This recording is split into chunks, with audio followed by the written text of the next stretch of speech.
Comment être riche dans un pays pauvre? Comme beaucoup de fans de cette chaîne le savent, je suis africain, et j'ai grandi en Afrique. Il est facile de croire que l'on est destiné à la pauvreté. Et oui, la plupart des gens des pays pauvres le croient. Cependant, lorsque j'avais environ 17 ans, j'ai commencé à remettre en question de telles hypothèses. Et la raison de mes opinions différentes est que je vois souvent des gens riches, même dans mon pays. Mais il y a d'autres explications aux raisons pour lesquelles certaines personnes sont riches dans les pays pauvres. Il se peut que ces personnes fassent des choses moches ou illégales. Peut-être que leur père est un politicien qui a volé beaucoup d'argent. Ou peut-être est-ce simplement de la chance. Quoi qu'il en soit, j'ai décidé d'étudier le fonctionnement de l'argent, et de voir par moi-même si le fait d'être riche a quelque chose à voir avec la chance, le vol, ou quelque chose de ce genre.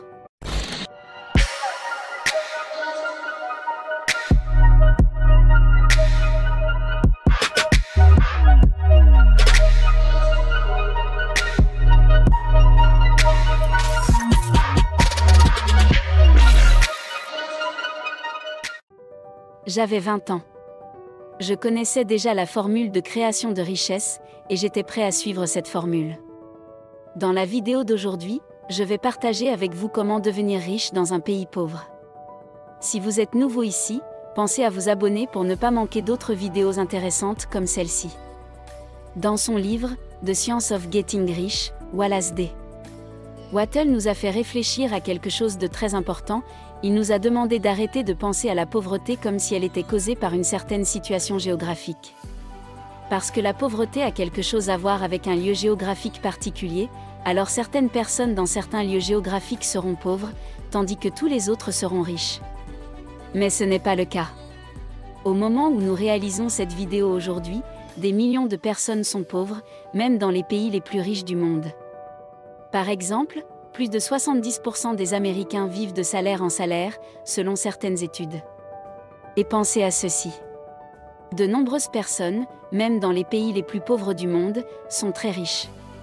Qu'est-ce que cela nous apprend? Je pense que c'est très simple, l'argent n'a rien à voir avec l'endroit où l'on vit. Mais il y a un autre problème.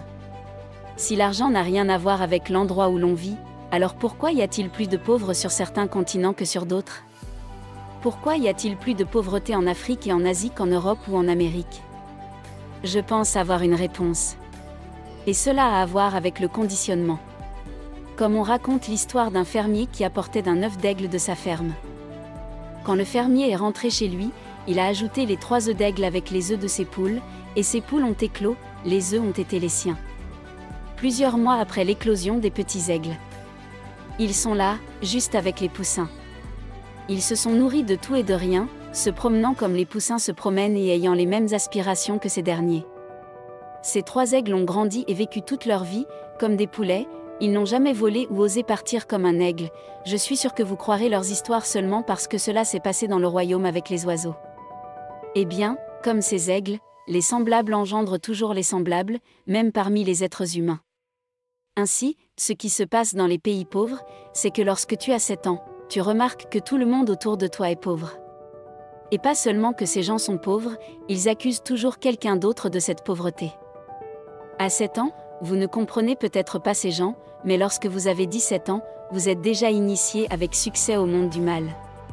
Ce qui se passe alors, c'est qu'en tant que jeune adulte, que vous écoutiez votre père, votre mère, votre oncle ou vos professeurs, tout le monde blâme quelqu'un d'autre pour son état de pauvreté. Peu importe la force que vous avez, la chose naturelle à faire est de devenir comme ces gens. Au moment où un humain moyen a 21 ans. Dans un pays pauvre, il a commencé à penser que la raison pour laquelle il est pauvre, c'est le gouvernement ou le diable qui le rend pauvre. À partir de là, vous pouvez voir combien il est facile pour ces gens d'être pauvres et de rendre leurs enfants pauvres. C'est très simple. Chaque fois que vous blâmez quelqu'un d'autre pour votre vie, ce que vous faites, c'est croiser les bras de façon insensée. Ce n'est pas ma faute. Laissez l'homme qui cause la pauvreté de l'homme qui cause la pauvreté de l'homme venir et me rendre riche, ce n'est pas ma faute. Laissez l'homme qui cause la pauvreté venir me rendre riche. La première raison pour laquelle la plupart des gens sont pauvres dans les pays pauvres, c'est que tout le monde autour d'eux est pauvre. En grandissant, ces personnes ne seraient pas devenues pauvres uniquement parce que tout le monde est pauvre. C'est encore pire parce que la plupart des personnes pauvres accusent quelqu'un d'autre d'être responsable de leur pauvreté. Et ils réussissent ensuite à apprendre à leurs enfants à blâmer les autres pour leur vie. Ils ont réussi à détruire la vie de certains enfants, car eux aussi grandiront sans assumer la responsabilité de leur vie. L'autre problème lié au fait de grandir dans une communauté où tout le monde est pauvre est que vous n'aurez jamais de mentor valable, car tout le monde est pauvre. Leurs conseils ne feront que vous mener là où ils sont. Et ce n'est pas là que vous voulez être. Par exemple, j'ai arrêté de prendre conseil auprès de tous les membres de ma famille lorsque j'avais environ 19 ans. La raison pour laquelle j'ai arrêté de prendre conseil auprès de ces personnes est que tous leurs conseils sont très mauvais. Et ils pensent que leurs conseils sont les meilleurs. Par exemple, les membres de ma famille me conseillent d'obtenir un diplôme universitaire. Parce que si je n'ai pas de diplôme, je ne peux pas réussir dans la vie. Ils me disent que c'est bien de travailler dans une banque. Bien que je pense qu'il est préférable de construire une banque, je suis dans presque tous les conseils que les membres de ma famille m'ont donnés sur l'argent, même jusqu'à ce jour est stupide. Et ce que j'ai fait, c'est de les ignorer, à la place, de choisir des gens qui ont réussi en ligne et dans les livres pour être mes modèles. Tout le monde ne peut pas faire ce que j'ai fait. Et en fait, tout le monde ne comprendra jamais que vos pauvres oncles et parents reçoivent de mauvais conseils sur l'argent.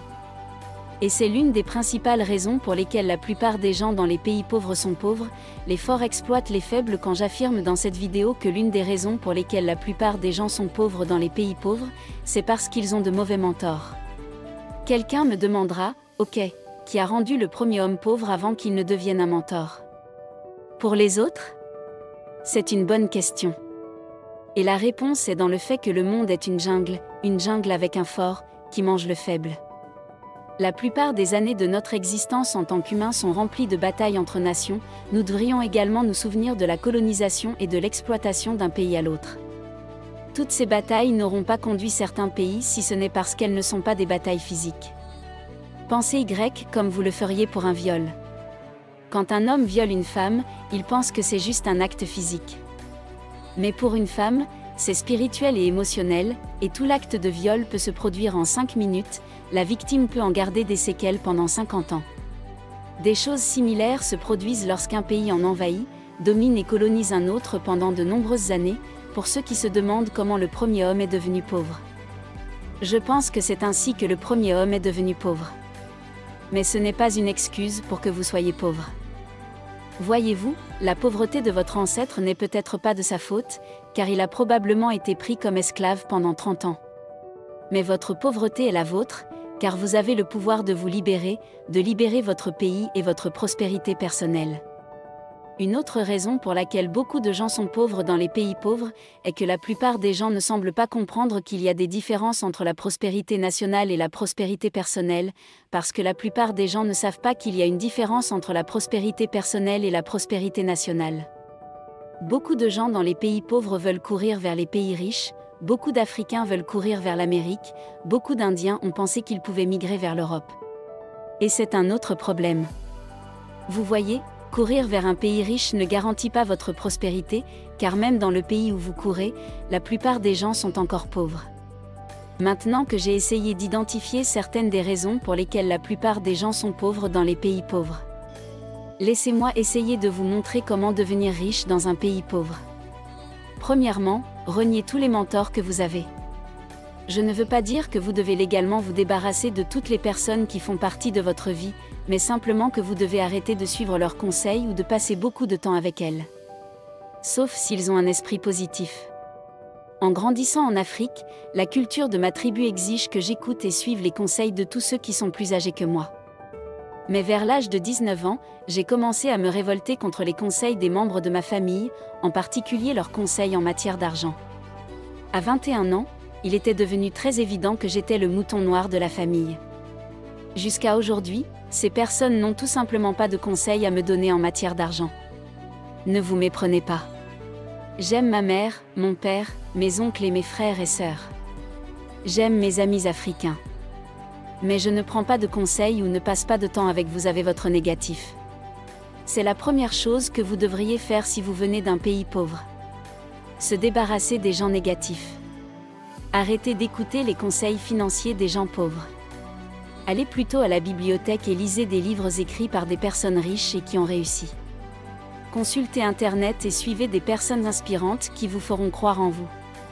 Comprendre la différence entre la pauvreté personnelle et la pauvreté nationale. Ne supposez pas que vous devez être pauvre simplement parce que votre pays est pauvre. Vous pouvez être riche, même dans un pays pauvre. Comme je l'ai expliqué précédemment, la richesse ne dépend pas de votre origine ou de votre lieu de résidence. La richesse dépend de la façon dont vous utilisez votre esprit. Troisièmement, voyez la tasse à moitié pleine. J'ai souffert d'une mauvaise santé pendant les 17 premières années de ma vie, et j'ai détesté la vie pendant chaque minute de ces maladies. Cependant, quelques années après avoir recouvré la santé, j'ai compris que ces terribles problèmes de santé étaient une bénédiction déguisée. La leçon à en tirer est que la plupart des mauvaises situations recèlent des opportunités cachées.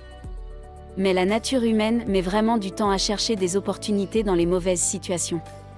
Si vous vivez dans un pays pauvre, vous devez apprendre à voir la coupe que votre pays a à moitié pleine, et non à moitié vide. Vous devez être positif et croire qu'il existe des opportunités pour vous quelque part dans un coin. Vous seul pouvez y croire et prendre des mesures proactives qui vous y mèneront. En conclusion, toute personne d'Afrique ou d'Asie qui regarde cette vidéo devrait s'asseoir et repenser son chemin dans la vie. Nous devrions cesser d'être négatifs quant à ce qui est possible pour nous. Nous devrions croire en nous-mêmes et poursuivre de grands rêves. Nous devrions comprendre que l'argent n'est pas le produit d'un emplacement géographique, mais le produit de notre esprit. J'espère que cette vidéo aidera quelqu'un. Merci beaucoup d'avoir regardé nos vidéos comme pour vous donner une autre vidéo intéressante pour vous de profiter de la prochaine, mais avant cela, notre équipe sera très heureuse si vous pouvez aimer cette vidéo et le partager avec vos amis sur les médias sociaux. Si vous êtes nouveau ici, n'oubliez pas de vous abonner pour ne pas manquer d'autres vidéos intéressantes comme celle-ci. Regardez votre écran maintenant pour voir 2 autres vidéos que nous avons triées sur le volet pour que vous puissiez en profiter ensuite. Vivre et non survivre, soyons prospères.